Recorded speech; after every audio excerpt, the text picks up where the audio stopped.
Yo, what's up? This your boy Donell Jones, and you are watching Terri TV.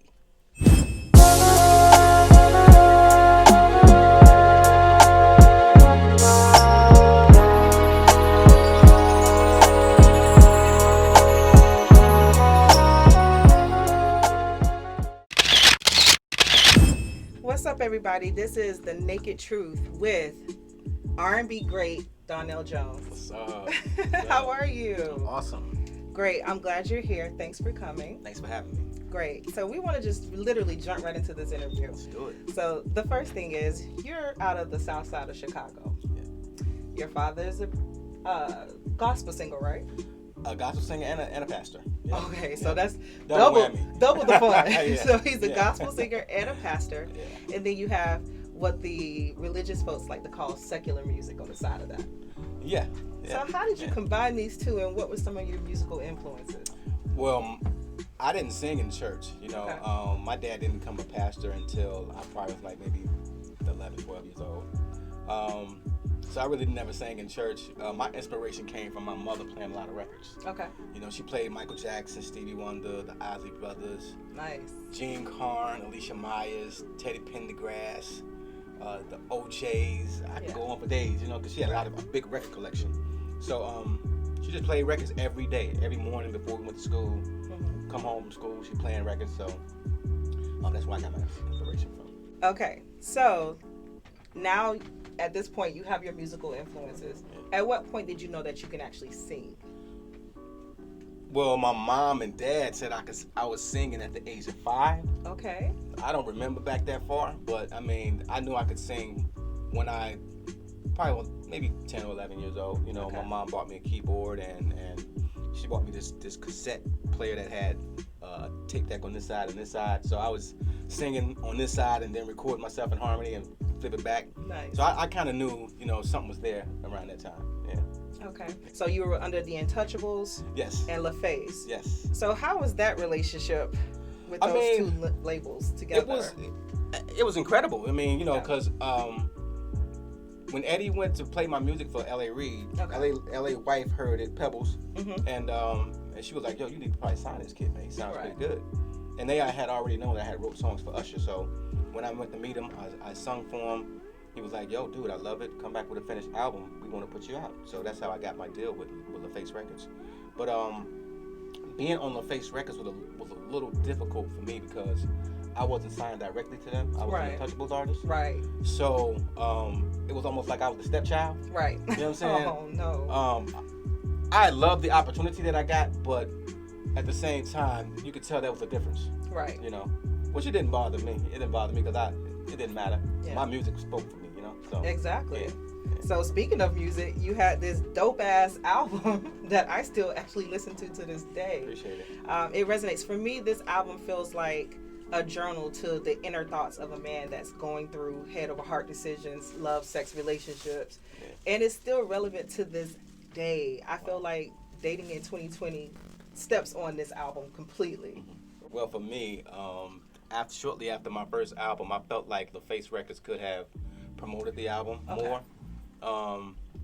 And I felt like I wanted to make sure that this particular time around, that they couldn't fuck up the project. So Right. I wanted to go, my mindset was to go in and make sure that every song sounded like a single. Right. So no matter what they put out, it would be okay. Right.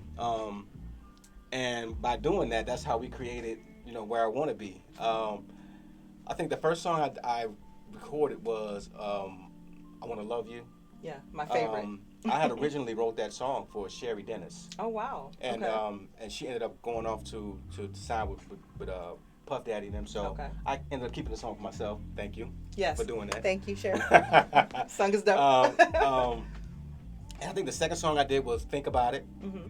Now, from a personal perspective, right? This album, like I said, it seems like it was your journal, and we were literally in your head.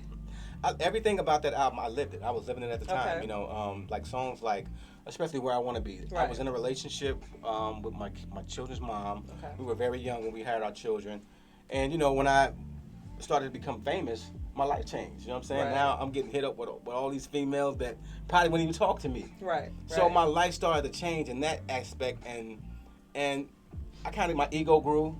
Kind of got a little big headed, you know, start You a feeling Gemini? myself a little bit. You a Gemini. You know, so I Right. was living that, and you know, I wrote that song because I didn't know how to tell her. Yeah. So I wrote a song about it. Okay. You know, and that's usually how I do it. If you listen to all my albums from whatever era, you can tell exactly what I'm going through at the time because I always put my life in my work. Gotcha. Yeah. Okay. Life and goes that on. one, yeah, that one had You Know That I Love You. Yes. It had a few joints on that particular record. LaFace only released one single off that album. That's why I was kind of a little bit upset with them. Okay. Because I felt like, you know, they could have did more. We ended up selling gold with that particular project. But it had some awesome songs on there. It had Where I Want to Be Part 2 Yes. was on there. Life Goes On, the song about being locked up in jail. I feel like, you know, when I'm writing my music, I'm really trying to, if it's something I didn't go through, Right. I'm trying to speak for some people who can't, you know, speak for themselves. Right. And you did a great job at doing that. Thank you. Absolutely. Okay, so let's talk about the very first major label signing to all the way to your last major label album. You had a lot going on in between that time frame. Yeah, my first, when I signed with LaFace was the first. Right. And then I only signed one time.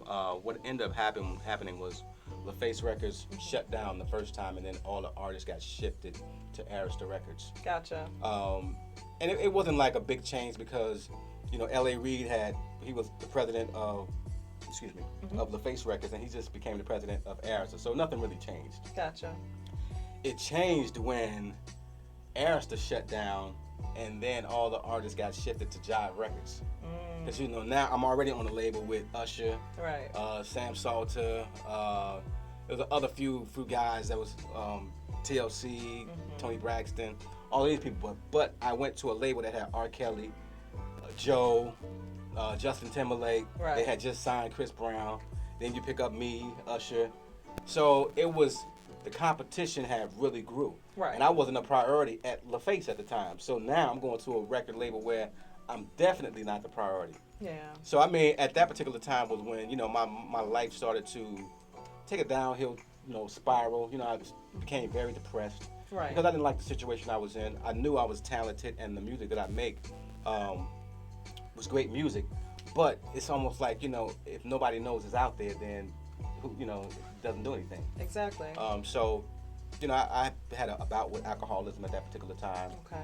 And, you know, God's grace brought me out of it. You know, Okay. finished that album and Journey of a Gemini and everything else changed. Nice. Yeah. Special Girl is definitely my favorite. Yes. 7 is your lucky number. Did you know that? I didn't know that. I thought 11 was my lucky number, but I'll take either one. You know Yeah, what I'm saying? I'm thinking 7 is your lucky number Yeah, I'll because take it's some type of synchronicity that's going on there, Yes, right? yes, 7 yes, years, you haven't yes. made your last album. Yes. This is your 7th album, Yes. right? I'm doing 7 songs. 7 songs. Yeah, The yeah. third synchronicity there. Yeah. So tell us, what have you been doing in that 7-year time frame? I know Well, you've been working with Jacqueese. Yeah, I did a song with Jacquees. Okay. When I met the young brother, he asked me to come to the studio and Yeah. listen to his music. I didn't know who he was at first, but you know, my business partner was like, "Yo, this young guy, he wants you to meet him." So I heard his song, found out who he was, went to meet him, and he was like, "Yo, big bro, I'm happy to meet you. I want you to do a song but I want you to do a song like your stuff. I want it to sound like yours." So I did a song called 23 with him, and it was a pretty good record. So it took me after I recorded that album, and then I recorded the album Forever. It actually took me 7 years to actually drop all the things. I was addicted to a lot of things, you know what I'm saying? Right. Social media, sex, alcohol, Yeah. smoking cigarettes, a lot of weed. You know, I was addicted to a lot of things that I had to really let go. Right. So it actually took me those 7 years, and this year was the year that I felt like, I started feeling good. Like, yo, now it's time to do something. Now it's time to put some music out. Let's talk about, you know, what you've been through. You're 100% free. Yes, all the way. That's all the way. 7th album name. Yes. How are we feeling about it now? Like, you've already heard it. We haven't heard it I yet. feel incredible. But how do you feel about it? I'm loving it. Okay. I'm loving it because the process for this particular album is different. I didn't want to just make an album and just have it sitting around. Right. I wanted to go to the deadline. Like, okay, we got this time right here. We got this amount of time to get this stuff done. Right. Okay, I'm gonna do it just like that. Now, is it classic Donell Jones that we know of? Everything I do is classic. Oh, yeah. I can't. I mean, I can You only are be very me. classic. I can only be. Seriously, But is I it can something only that be we me. can? Is it something that we can resonate with and say, yeah, that definitely is Donell Jones? Yeah. I mean, well, as soon as you hear me, you would understand it. Okay. I won't change my style for anybody. What I'll do is, I'm today. Okay. And you'll hear Donell Jones today. I won't ever try to recreate something I did because I feel like, if you want to hear that, it's already been made. Go listen to that. Okay. But what you will hear, you will hear Donell Jones as he is today. Okay. Yes. So you provided us with the exclusive rights to listen to this new single that you have. Yeah. Let's go ahead and try to play it. Okay. Like, we want to hear it. Okay.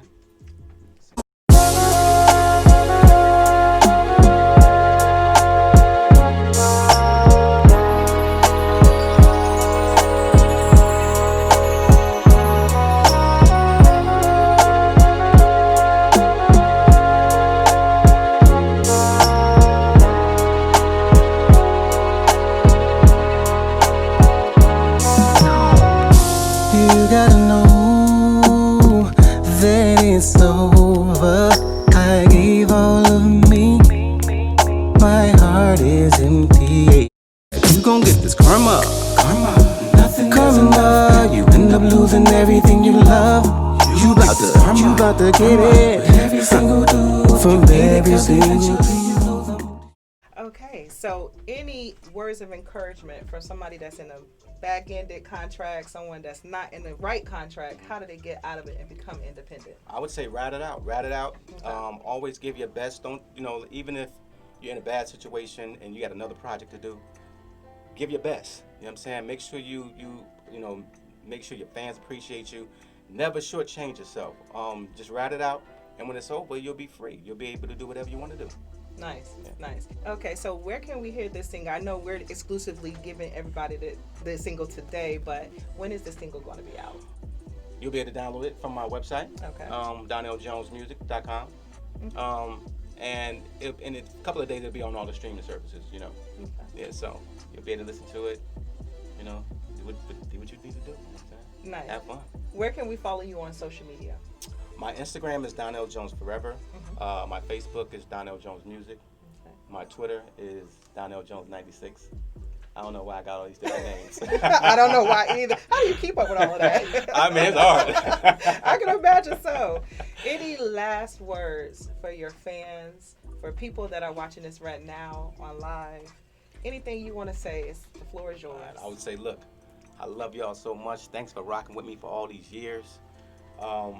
I'm going to keep doing this thing because I love it so much, but I'll never stop if y'all keep listening. You know what I'm saying? Oh. Also, look, we in the world right now. We're going through a lot of things out there. I'm doing this project for you. Just remember, we need to strive to be better people, live a better life, drop a lot of our addictions that we have. Just, if you can, man, just look in the mirror and find out what it is about you that you don't like and fix it. Amen. Amen to that. Thank you so much, Donell, for blessing us with not only the new single, but for this interview. I really appreciate it. Thanks for having me. Thank you. Just a bonus question for you. Have you ever thought about or had the idea of making a compilation album with other Chicago-based artists? I would love to. I absolutely thought about just making an album where I produce all the songs and get my favorite artists to sing them. Right. Not per se Chicago, but that would be a great idea. Yeah. But I've always wanted to do a Quincy Jones type of project. Nice. Where I produce everything and have other people sing my songs, which hopefully I'll get a chance to do that. Then it's over.